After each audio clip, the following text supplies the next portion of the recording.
Un pequeño preámbulo. Vamos a estar grabando estos videos, hermanos, sermones. Lo vamos a estar grabando para estarlo subiendo a una cuenta que tenemos en YouTube. Podrá ver estos sermones también y otros más que tenemos ahí. Búsquenos nada más como NW Iglesia de Cristo e inclúyale Miguel García, y usted puede entrar a esa página, en ese canal de YouTube que tenemos, y podrá ver estos sermones y también compartirlos a sus amistades, a sus familias, a todo usted, el que usted quiera. Para eso es, para promover el consejo de nuestro Dios, hermanos. Así que, y que todo obviamente es para la honra y gloria de nuestro Dios. Amén. ¿Qué haríamos nosotros, hermanos? ¿Qué haría usted si se llegara a encontrar en una situación tan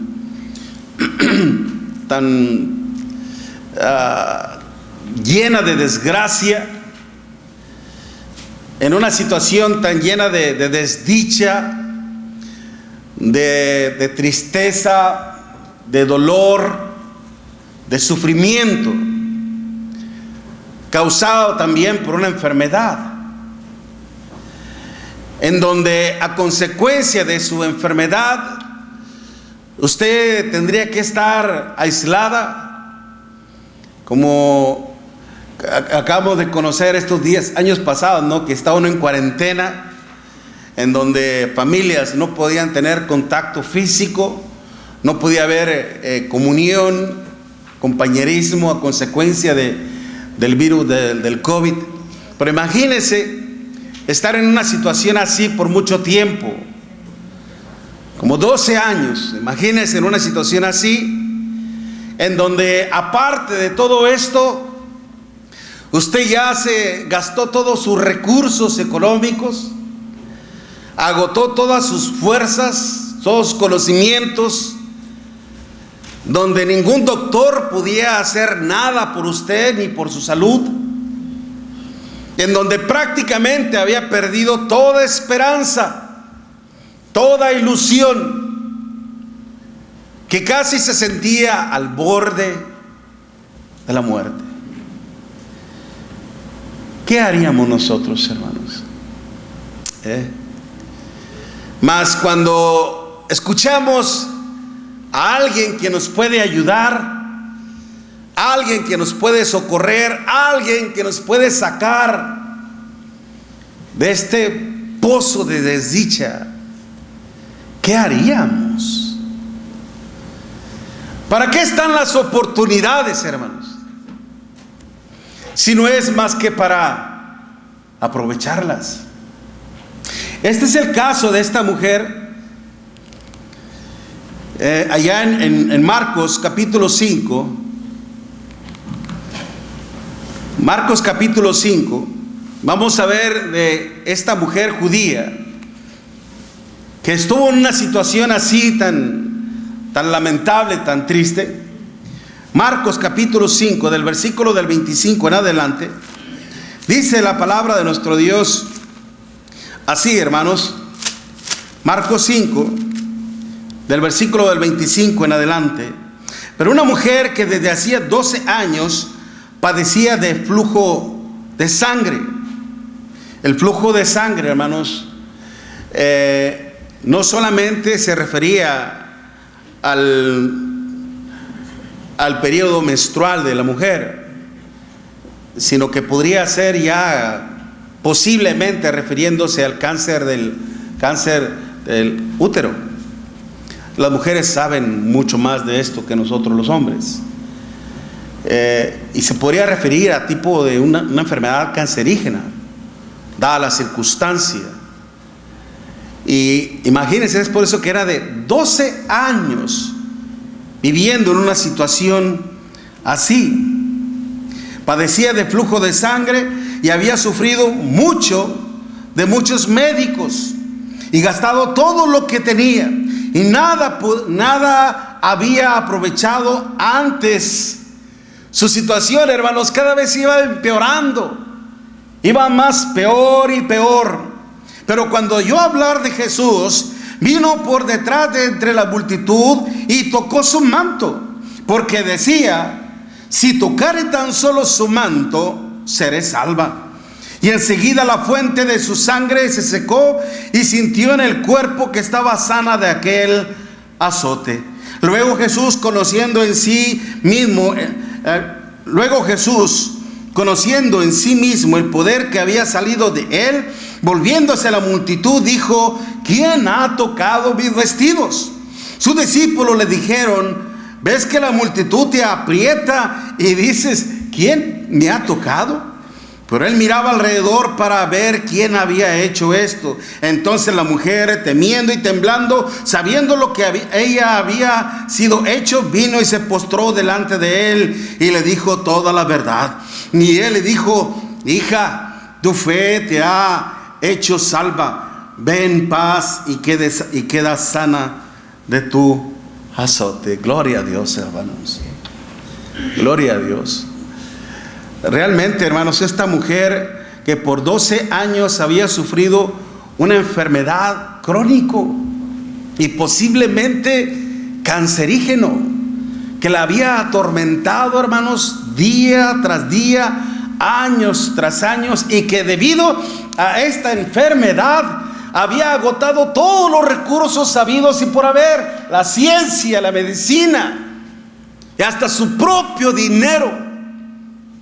Esta enfermedad, hermanos, la había llevado hasta la misma pobreza, sin tener absolutamente nada. Y lo más peor todavía, vivir aislada, porque esto se consideraba como algo inmundo por la ley de Moisés. Usted lo puede confirmar en Levíticos capítulo 15, del versículo del 25 al 27, que cuando una mujer sufría esto, hermanos, tenía que estar apartada y ni aún nadie podía acostarse donde ella dormía. Y debía de permanecer aislada por completo de la sociedad. Era algo terrible realmente, hermanos. Era algo terrible realmente.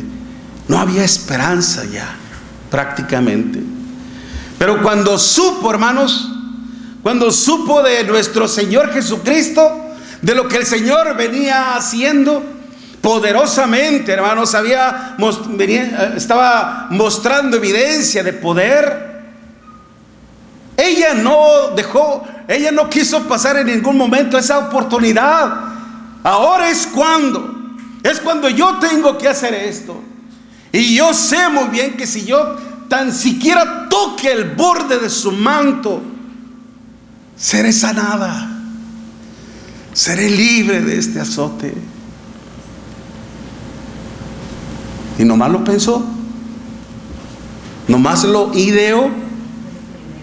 No, lo hizo, hermanos, para que esta mujer pudiera ser de su esperanza, que su esperanza rindiera frutos, hermanos.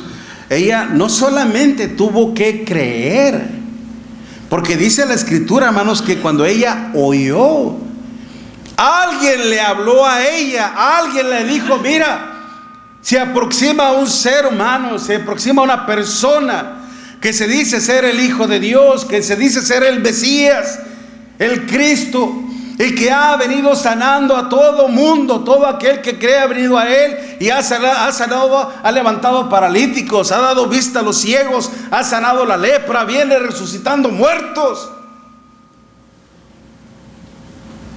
Él puede hacer algo por ti. Ve a su encuentro y verás que serás sanada. Nació en su corazón la esperanza, la vida misma. No solamente oyó y creyó, sino que fue a hacer lo que tenía que hacer. Ella tuvo que perseverar en la fe del Hijo de Dios, que este es nuestro tema.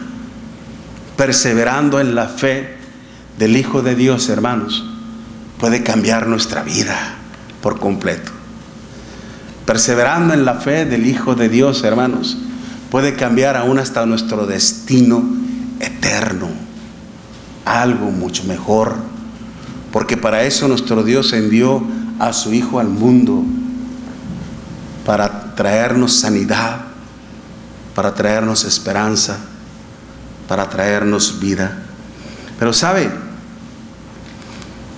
hoy en día mucha gente, hermanos, está en una condición igual, está en un estado tan depresivo, y aún hasta cristianos también, hermanos, pueden caer en un estado depresivo.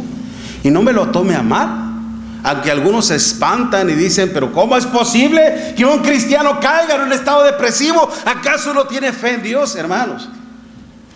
Eso es lo que hablaba nuestro hermano hace un momento. A veces criticamos las cosas muy superficiales. A veces la depresión es algo crónico, es algo patológico, es causado por una enfermedad, que a veces el cerebro no produce cierto químico y que tiene que ser tratado clínicamente, médicamente. O que a veces puede ser a través de un choque de emociones por algún problema tan fuerte que tuvo en su familia, o la pérdida de un ser amado. Puede ser muchas causas. Mismo el Señor también se entristeció profundamente. ¿Acaso no le pasó eso allá en el huerto del Edén? Es abandonarse en el dolor. Muchas personas están así, hermanos, lamentablemente, a consecuencia de su error, a consecuencia de su pecado, llegan a estar en una condición así, aislados, derrotados, sufridos, no tienen ya ni esperanza. ¿Por qué? Pablo le decía a la iglesia de Cristo en Éfeso, le recordaba cómo había sido su pasado. En aquel tiempo, dice en Efesios 2, versículo 12, en aquel tiempo estabais sin Cristo, lejos de la ciudadanía de Israel, ajenos a los pactos de la promesa, sin esperanza y sin Dios en el mundo. Sin Dios en el mundo. ¿Cómo es posible? ¿Acaso Dios no es un Dios omnipresente? Eso nunca se pone en duda, la omnipresencia de Dios. Pero donde mora el pecado, hermano, no mora Dios. No está Dios. Y mucha gente está así, sufriendo, padeciendo, en un estado de inmundicia, lamentablemente, porque a veces caen en el alcoholismo, en la drogadicción, en la prostitución, en tantas cosas malas, que pierden toda esperanza de vida. Pero ¿se da cuenta, hermanos, de cuán importante es nuestra labor en este mundo? ¿Quién le habrá hablado a esta mujer acerca de Jesús? No lo sabemos, pero de que alguien lo hizo, y le hizo nacer en su corazón, hermanos, un rayito de esperanza, un rayito de luz, que ella lo convirtió, hermanos, en un sol gigante para ella. Ese alguien somos usted y yo ahora. Somos parte de la solución, porque para eso el Señor nos ha llamado. Primera de Pedro capítulo 2 versículo 9: mas vosotros sois linaje escogido, real sacerdocio, nación santa, pueblo adquirido por Dios, para que anunciéis las virtudes de aquel que os llamó de las tinieblas a su luz admirable. Pero por eso mismo, hoy usted, mi amigo o mi amiga, si usted está en una situación así, es a consecuencia de su pecado, lamentablemente. De hecho, hermanos, hay una escritura que nos dice que no hay hombre que no peque. En 2 de Corintios 6, versículo 36, segundo libro de Crónicas, capítulo 6, versículo 36, dice: no hay hombre que no peque. Todos hemos pecado, no porque nacemos en pecado, no. Como dice nuestro Dios, hermano, como dice Moisés en Génesis capítulo 8, versículo 21: porque el intento del corazón del hombre es malo a partir desde su juventud. Génesis 8, versículo 21. No dice desde su nacimiento, Dice desde su juventud, es porque en esa edad es cuando uno quiere experimentar la vida, quiere experimentar las emociones, quiere vivir su propia vida, quiere vivir sus propias experiencias, pero se aleja de Dios. Nos alejamos de Dios. Todos hemos pasado por eso en algún momento. Es por eso que desde Adán hasta el día de hoy no ha habido hombre que no haya pecado. Todos hemos pecado, excepto uno, nuestro Señor Jesucristo. Aún siendo igual a usted o a mí, estando en la misma carne, estando en la misma condición, Él no pecó. Hebreos capítulo 4, del 14 en adelante. Él fue tentado en todo, pero sin pecado, porque Él tenía que llegar a la cruz siendo puro, limpio, sin defecto alguno, para ofrecerse en sacrificio así al Señor y complacer a su Padre, y mediante esa muerte redimirnos, como lo decía hace un momento nuestro hermano en la aplicación de la cena del Señor. Murió para que a través de su sangre preciosa todos nosotros fuésemos santificados. Pero si tú estás en pecado, estás en esa condición. Y es por eso que si tú quieres cambiar el rumbo de tu vida a partir de este momento, si quieres salir del hoyo de la depresión, del hoyo del pecado, del hoyo del sufrimiento, ven al Señor. Ven a perseverar en la fe del Hijo de Dios, porque solamente perseverando en la fe del Hijo de Dios podemos estar confiando plenamente en su poder. Que esto fue lo que hizo precisamente esta mujer. Empezó a perseverar en la fe del Hijo de Dios desde el momento en que decidió ir al encuentro del Señor, como lo dice ahí mismo en Marcos capítulo 5, versículo 27 y 28. Cuando oyó hablar de Jesús, vino por detrás de entre la multitud y tocó su manto, porque decía: si tocare tan solo su manto, seré salva. Pero dice que cuando oyó, hermanos, hablar de Jesús, es posible que también nadie le haya dicho a ella personalmente, pero escuchó una conversación, escuchó una plática. E inmediatamente creyó. Una fe plena es aquella que se manifiesta con obras, hermanos, que resaltan la grandeza, el poder y la gloria de nuestro Dios. Como bien decía Santiago, allá en su epístola en el capítulo 2. Tú dices que tienes fe, yo tengo obras. Muéstrame tu fe sin tus obras y yo te mostraré mi fe por mis obras. ¿No sabes que una fe sin obras es una fe muerta? Porque así como el cuerpo sin el espíritu está muerto, así nuestra fe sin obras es muerta. No podemos decir que creemos en Dios, que confiamos en Dios, y a la vez lo ignoramos. No tomamos en cuenta a nuestro Dios, ni aun cuando planeamos, ni aun cuando vamos a hacer algo o tomar una decisión. Siempre que usted vaya a tomar una decisión, y mucho más y más cuando es importante, tome en cuenta a Dios, considere a Dios, pregúntele a Dios si es correcto o incorrecto, y Dios le va a responder a través de su palabra. Aquí está la respuesta a todo asunto y la solución a todo problema, mi hermano. Por eso cuando esta mujer supo del poder del Señor, hermanos, fue inmediatamente. No quiso pasar esa oportunidad, porque a través de esa oportunidad estaba su vida misma o su muerte. Era salir a la luz, salir a la vida, o quedarse en tinieblas, en las entrañas de la muerte misma. Y ella decidió cambiar, aprovechando la oportunidad que Dios le estaba dando. Lo que requiere prontitud, hermanos, no se puede postergar. Lo que requiere prontitud no se puede posponer para otro día. Lo que requiere prontitud es ya. Hazlo ya. Es como nuestra vida misma, hermanos. Nuestra vida es una oportunidad que Dios nos está dando. La vida que tenemos es un lapso de tiempo entre la eternidad misma. Si tú no aprovechas este lapso de tiempo al morir, ¿cuál será tu destino en la eternidad? Ya no va a haber más tiempo. Te va a pasar lo que aquel rico que cuando estaba en la plenitud de su vida, que lo único que hacía es siempre vestirse de lino fino y de púrpura y hacer banquete con esplendidez y invitar a toda la gente que era de su medio social.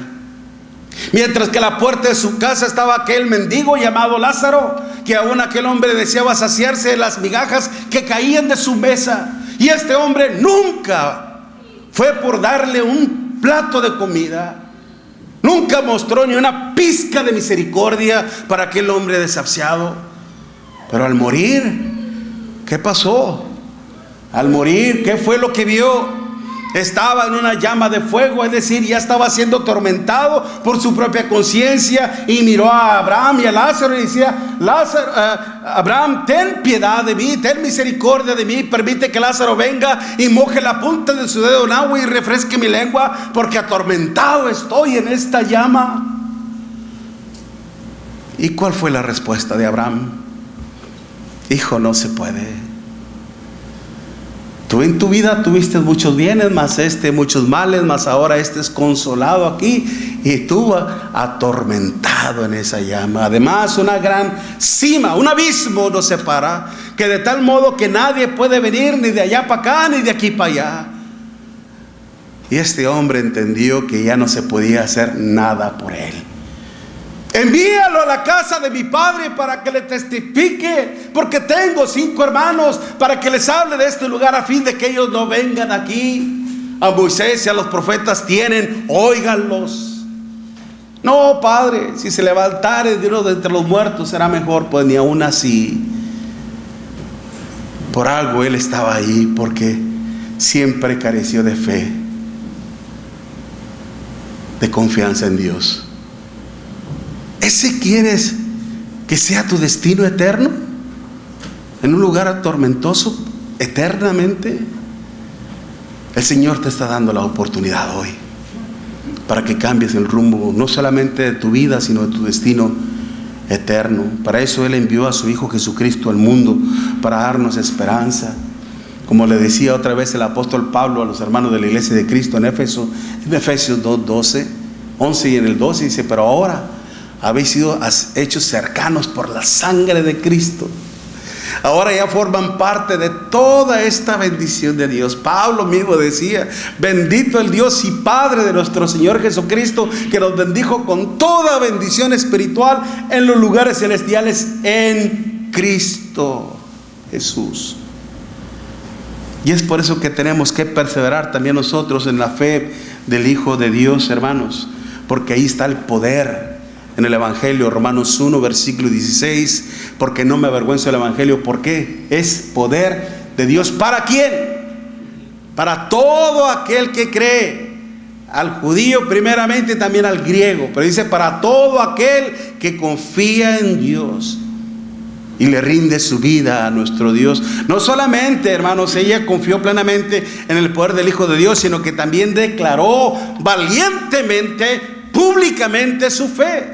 Dice la palabra de nuestro Dios, hermanos, en Marcos capítulo 5, pero también en el versículo 30 y 33. Luego Jesús, conociendo en sí mismo el poder que había salido de él, volviéndose a la multitud, dijo: ¿quién ha tocado mis vestidos? Sus discípulos le dijeron: ves que la multitud te aprieta y dice: ¿quién me ha tocado? Pero él, mirando alrededor para ver quién había hecho esto, entonces la mujer, temiendo y temblando, sabiendo lo que en ella había sido hecho, vino y se postró delante de él y le dijo toda la verdad. Tal pareciese, hermanos, que el poder del Hijo de Dios estaba limitado. Tal pareciese, hermanos, que el Señor realmente no sabía lo que había sucedido. Tal parecía, hermanos, que nuestro Señor Jesucristo realmente no sabía quién le había tocado.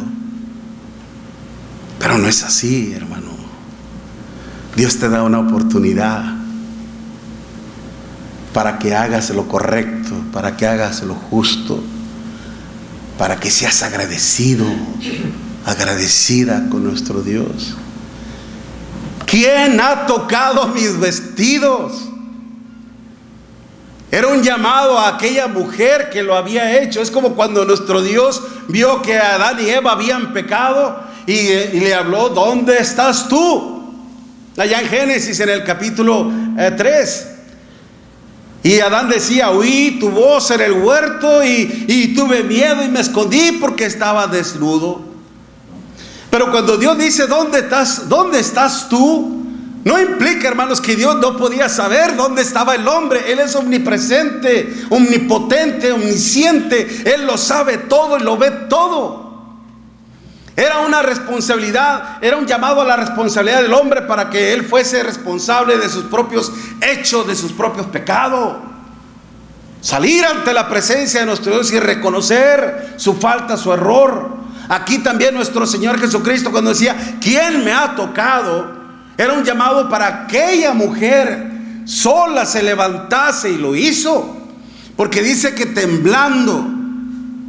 Entonces la mujer, temblando, temiendo y temblando, sabiendo lo que en ella había sido hecho, vino y se postró, pegó su rostro en tierra, hermanos. Eso es lo que implica postrarse, inclinarse ante un ser superior, humillarse ante Él, reconocerle como su Dios y su Señor. Y dijo lo que ella había hecho.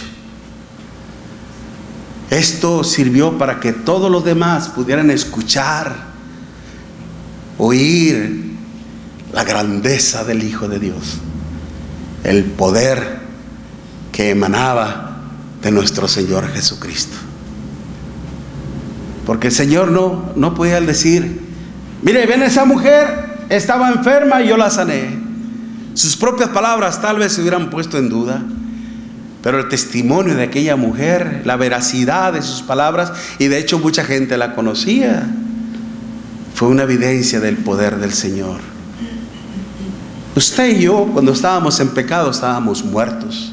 Efesios 2:1. Y Él os dio vida a vosotros cuando estabais muertos en vuestros delitos y pecados. Estábamos condenados a la muerte. Romanos 3, versículo 23.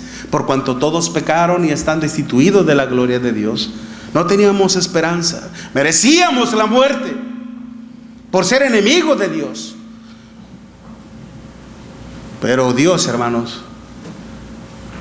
nos amó. Con su gran amor nos amó, que aún siendo pecadores, Cristo murió por nosotros. Y lo hizo también para rescatarnos, para redimirnos de la enfermedad del pecado.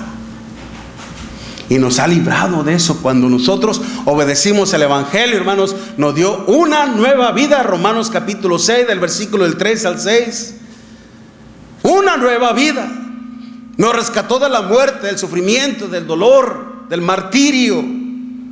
Y si el Señor, hermanos, nos está dando una nueva oportunidad, es para que también usted y yo proclamemos al Señor nuevamente, hermanos. Primera de Pedro capítulo 2, versículo 9. Para que anuncie las virtudes de aquel que os llamó de las tinieblas a su luz admirable. Como aquel endemoniado de Gadara, hermanos, que estaba una legión, miles de demonios en su persona, que cuando lo liberó, hermanos, aquella persona quería irse con el Señor. Permite que vaya contigo. Y el Señor le dijo: no, mejor ve a tu casa y cuéntales cuán grandes cosas ha hecho el Señor por ti. Gloria a Dios, hermanos. Amén. Gloria a Dios, porque ahora usted y yo somos parte de esa gloria, somos parte de ese poder.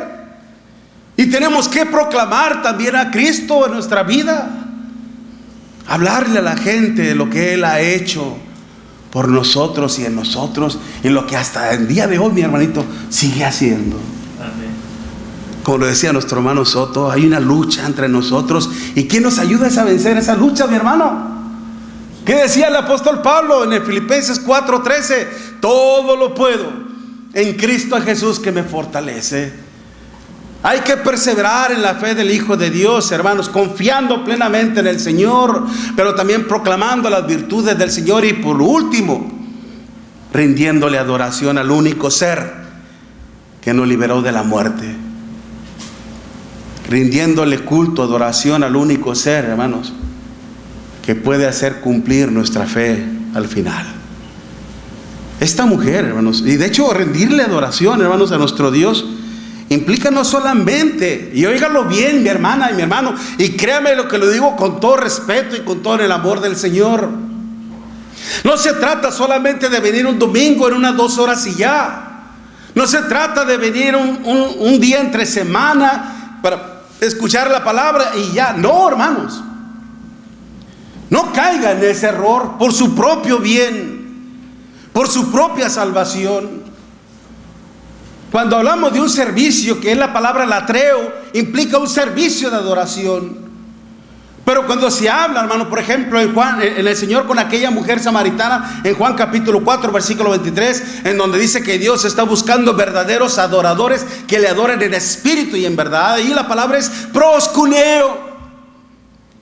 Darle un servicio continuo, permanente en toda nuestra vida, rindiéndole adoración a nuestro Dios en toda nuestra vida. Amén. Eso es lo que quiere nuestro Dios. Claro que sí, mi hermano, amén. Que a través de en todos nuestros círculos, ya sea ese social, laboral, familiar, hermanos, le estemos rindiendo un culto a nuestro Dios. Que usted sea una diferencia entre todas aquellas personas. Que la gente vea que usted es diferente.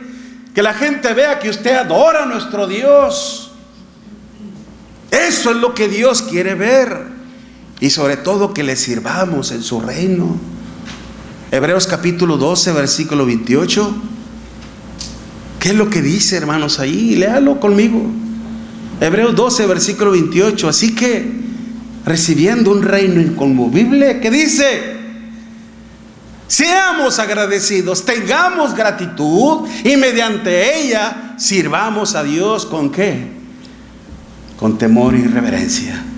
Pero ¿qué dice el versículo 29? Porque Dios es un Dios de fuego que consume a los adversarios. Por eso, hermanos, esta mujer, una vez que se sintió sana, libre de su azote, libre de su problema, imagínense aquella mujer, hermanos. Ahora sí puedo ver a mi familia, puedo convivir con puedo ir a adorar a mi Dios al templo porque ya estoy limpia. Puedo ir a la casa de mi padre y ofrecerle sacrificios porque ya estoy pura, ya estoy limpia. ¿Para qué cree que el Señor nos ha purificado de nuestros pecados, hermanos?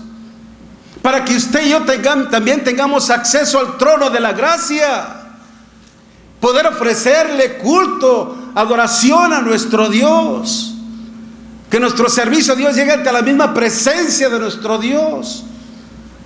Que solamente pueden ser aceptables a través de Cristo mismo. Primera de Pedro capítulo 2, versículo 5.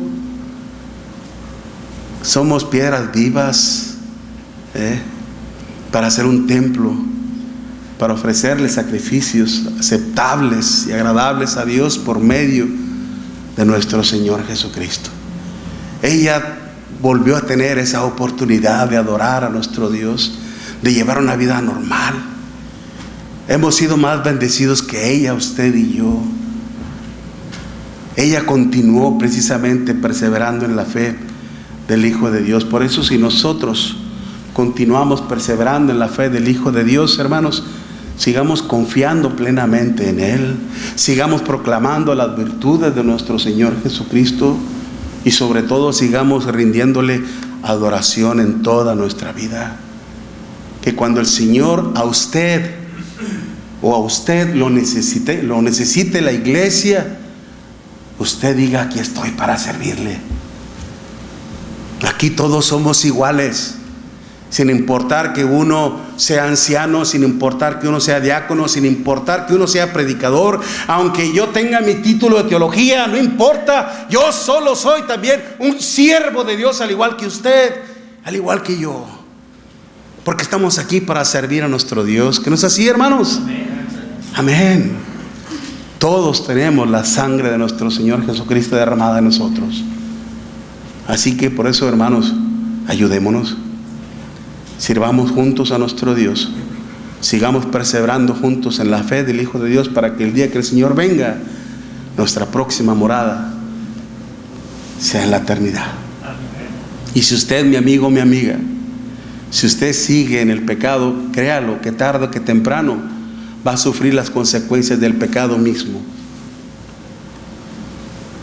El pecado lo va a traicionar. No piense que está bien, que no pasa nada.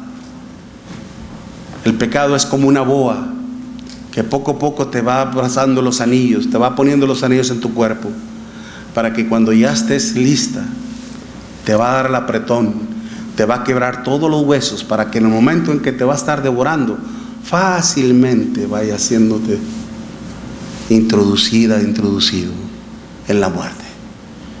A eso vino nuestro Señor Jesucristo, a morir por ti, a morir por mí en la cruz, para darnos una vida de esperanza, para darnos una vida de ilusión, para darnos una vida de fe, una vida eterna. Por eso el Señor mismo decía: yo he venido a poner mi vida y dar vida ¿en qué, hermanos? Vida en abundancia. Para eso tú tienes que arrepentirte de todos tus pecados, principalmente creyendo en el poder de nuestro Dios. Esta mujer creyó en el poder de nuestro Dios, y tú también tienes que creer en el poder de Dios, que es el evangelio de nuestro Señor Jesucristo. Pero también tienes que arrepentirte de todos tus pecados. Hechos capítulo 3 versículo 19. Tienes que estar dispuesto a vivir una vida de consagración a nuestro Dios, proclamando al Señor. Lucas 12 versículo 8 y 9. Y estar dispuesta a ser bautizada para el perdón de tus pecados. No el perdón de los pecados de alguien más, sino de tus pecados en el bautismo. Hechos 2:38. Y sobre todo, perseverar fielmente en la doctrina del Señor. Segunda de Juan versículo 9. Cualquiera que se extravía y no persevera en la doctrina de Cristo, no tiene a Dios. El que persevera en la doctrina de Cristo, ese sí tiene al Padre y al Hijo. Gloria a Dios, mis hermanos.